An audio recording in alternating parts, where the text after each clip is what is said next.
You know, there are a lot of opinions going around about J.D. Vance. Oh, he was a bad pick for vice president. He's a fascist. He's stupid.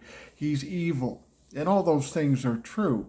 People will say, he's going to sink this election for Donald Trump. And I say, hold on a minute. Yeah, he is a liability. He is a special kind of piece of shit. But is this the one thing that's going to sink it for Donald Trump? Because there's one bigger liability, and that is Donald Trump himself. 34 felony convictions, liable for sexual assault, stealing classified documents.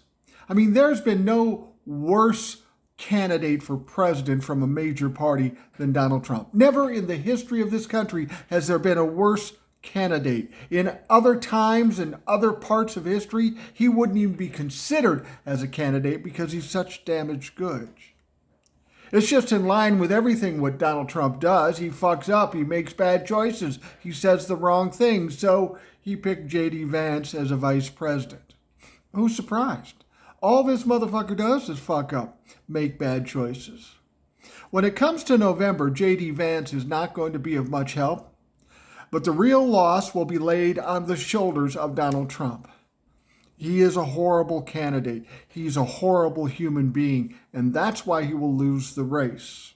It'll be interesting to see what the choice is for Kamala when it comes to the vice presidential candidate.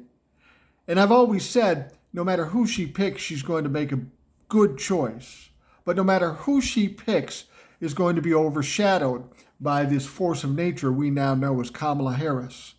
It'll play a role, but it won't be that big a role because of how strong and how loud Kamala is at this point.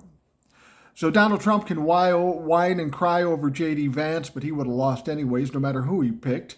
And same for Kamala Harris.